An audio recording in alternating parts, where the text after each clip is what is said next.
ह्यावेळेस काय झालंय की चित्रपटाला खूप शोज आहेत, पण प्रेक्षकांनी थोडी पाठ फिरवली असं म्हणताय. म्हणजे भूतम भयम चित्रपटाला खूप शोज आहेत, पण प्रेक्षकांनी त्याकडे थोडं पाठ फिरवलेली दिसतीये. तर ते का, त्याबद्दल बोलूयात आणि कलेक्शन्स बद्दल बोलूयात त्या चित्रपटाच्या. एकूण 4 चित्रपटांचं कलेक्शन सांगणार आहे ह्या व्हिडिओमध्ये. सो व्हिडिओ संपूर्ण पहा, खूप इंटरेस्टिंग होणार आहे. नमस्कार, मी साहिल निकम तुम्हा सर्वांचं मनापासून स्वागत करतो माझ्या युट्यूब चॅनल पिक्चर प्लॅटफॉर्म मध्ये.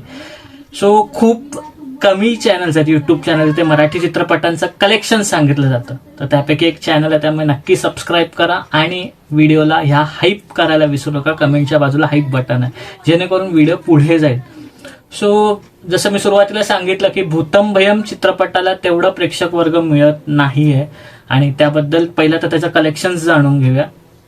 भूतम भयम चित्रपटाला लागून 5 दिवस कंप्लीट झालेले आहेत आणि पहिल्या दिवशी या चित्रपटाने 22 लाख कमाई केली, दुसऱ्या दिवशी 57 लाख, तिसऱ्या दिवशी 70 लाख. एक चांगला जम्प घेतला 70 लाख म्हणजे, आणि जो की रविवारी होता, कारण चित्रपटाची बस जास्त होती त्याच्यामुळे चांगला एक जम्प घेतला रविवारच्या दिवशी. नंतर पुन्हा सोमवार जेव्हा आला तेव्हा ड्रॉप झाले कलेक्शन, कारण वीक डे 17 लाखच आलं. आणि कालच्या दिवशी म्हणजे मंगळवारच्या दिवशी 5व्या दिवशी पुन्हा थोडासा एक जम्प घेतला आणि 26 लाख कमाई केलेली आहे. म्हणजे टोटल 5 दिवसानंतर भूतम भयम चित्रपटाचं जे कलेक्शन झाले नेट कलेक्शन, तर ते आहे 1,91,00,000 एवढं. आणि जे ग्रॉस कलेक्शन झालंय भूतम भयम चित्रपटाचं, तर ते झालेलं आहे 2,10,00,000 एवढं. सो ह्या चित्रपटाचा बजेट पाहिला तर 4 कोटीचा बजेट आहे. ह्याचा अर्थ 2 कोटी ऑलमोस्ट कमाई केली आहे, म्हणजे अर्ध बजेट तर काढलेलं आहे चित्रपटाने 4च दिवसात. तर पुढे 5 दिवसात, तर पुढे आता महत्वाचं हे बघण्याचं राहणार आहे की वीक डेज मध्ये हा कसा परफॉर्म करतो आणि ह्या शनिवारी रविवारी पुन्हा चित्रपट मोठी जम्प घेतो का, जेणेकरून त्याचा बजेट रिकव्हर होईल. सो हे होतं भूतम भयम चित्रपटाचं कलेक्शन. आता तसं बघितलं तर ह्या चित्रपटाची बज खूप जास्त होती, म्हणजे खूप हवा झाली होती, खूप चर्चा झाली होती, पण तेवढं कलेक्शन्स नाही आलं असं म्हणता येईल. ज्याप्रमाणे यायला हवं होतं, कमीत कमी 3-4 कोटीपर्यंत व्हायला हवं होतं, पण मिक्स रिएक्शन्स येतात चित्रपटाला पब्लिकच्या. म्हणजे कोणाला खूप आवडतंय, कोणाला खूप कमी आवडतंय, कोणाला ओके ओके वाटत. त्यामुळे मला असं वाटतं की चित्रपटाच्या कलेक्शन्स मध्ये कमी आहे आणि प्रेक्षक वर्ग सुद्धा कमी आहे, पण शोज जास्त आहे. थोडी अजून माउथ पब्लिसिटी वाढली तर हा चित्रपट चांगलं कमाई करू शकतो असं मला वाटतं.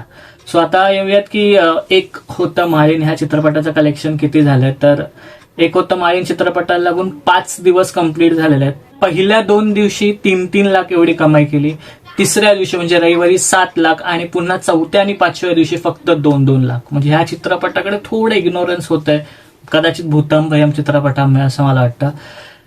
एक होतं माळीन ह्या चित्रपटाचं जे नेट कलेक्शन झालं 5 दिवसांनंतर, तर ते आहे 17 लाख एवढं आणि जे ग्रॉस कलेक्शन झालं ते आहे 20 लाख एवढं. सो होतं 5 दिवसाचं कलेक्शन. ह्या चित्रपटाचा बजेट हा अवघा 1 ते 2 कोटीचा असावा, पण आता 5 दिवसात 20 लाख म्हणजे हा चित्रपटाला खूप पुढे जायचा आणि कलेक्शनच्या बाबतीत तर खूपच पुढे जायचं. आणि तेवढा प्रेक्षक वर्ग नाही दिसत आहे. म्हणजे बुक माय शोला जरी पाहिलं तरी ते कमी शोज हे फिलिंग फास्ट दिसतात. फक्त पुण्यामध्ये चांगलं एक काही 3-4 शोज फिलिंग फास्ट दिसतात, पण मुंबईमध्ये कोणी चित्रपट जास्त पाहत नाही असं वाटतं मला तरी, त्यामुळे कलेक्शन्स कमी येत आहेत. सो पुढचा चित्रपट म्हणजे बोलबोल राणी. बोलबोल राणी चित्रपटाला लागून 11 दिवस कंप्लीट झालेत आणि या 11 दिवसानंतर नेट कलेक्शन जे झालंय बोलबोल राणी चित्रपटाचं, तर ते आहे 22 लाख एवढं आणि जे ग्रॉस कलेक्शन झाले ते आहे 25 लाख एवढं. आता पुढचा चित्रपट म्हणजे स्वप्न सुंदरी. हा चित्रपट चांगला आहे, म्हणजे लव्ह स्टोरी काइंड ऑफ चित्रपट आहे, पण त्यालाही प्रेक्षकांचा तेवढा कौल मिळत नाहीये जेवढा मिळायला हवा. सो त्याचंही कलेक्शन त्यालाही लागून ऑलमोस्ट 5 दिवस कंप्लीट झालेत आणि या 5 दिवसात त्याचं जे कलेक्शन झालं ते 7 लाख आहे आणि जे नेट कलेक्शन झालं ते 7 लाख आणि ग्रॉस 10 लाखाच्या आसपास. सो होतं 4ही चित्रपटांचं कलेक्शन.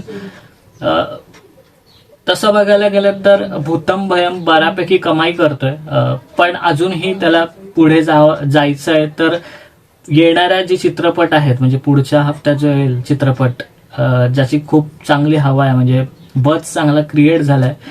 मामाच्या गोव्याला जाऊया असं काहीतरी चित्रपटाचं नाव आहे. सो तो चित्रपट सुद्धा टक्कर देऊ शकतो ह्याला भूतंबयम चित्रपटाला. पण झी स्टुडिओची बॅकिंग असल्यामुळे काहीतरी शोज राहतील. आणि म्हणजे मिक्स रिएक्शन्स खूप येत असल्यामुळे माझ्या मते ही जी गडबड होती भूतंबयम चित्रपटाला. पण चित्रपट चांगला आहे, त्यामुळे एकदा तरी हा चित्रपट नक्की पहा. भूतंबयम आणि एक होतं माळीन सुद्धा पहा, तोही चांगला चित्रपट आहे. सो पुढचा जे येणारे चित्रपट आहे मराठी चित्रपट, त्याचं आव्हान असणार आहे, पण हिंदी चित्रपटांचं सुद्धा आव्हान असणार आहे. पहिल्यांदा असं होतं की शोज भरपूर आहेत पण प्रेक्षक कमी जातात, म्हणजे जातात पण कमी जातात असं झालंय. बट होपफुली जर का अजून चांगली माउथ पब्लिसिटी झाली जे भूतंबयम आणि एक होतं माळीन आणि इतर चित्रपटांची, तर नक्कीच त्याचं ह्या चित्रपटांचे कलेक्शन्स वाढतील असं मला वाटतं. तर हे होतं ह्या सगळ्या चित्रपटांचं कलेक्शन. मोबाईल बंद असल्यामुळे मला चित्रपटांचे कलेक्शन सांगता नाही आली, व्हिडिओ बनवता नाही आले, त्यामुळे सॉरी. आणि इथेच थांबूया, पुढच्या व्हिडिओमध्ये भेटू. तोपर्यंत आपलं युट्यूब चॅनल पिक्चर प्लॅटफॉर्म पाहत राहा. आणि last but not the list, स्वतःची काळजी घ्या.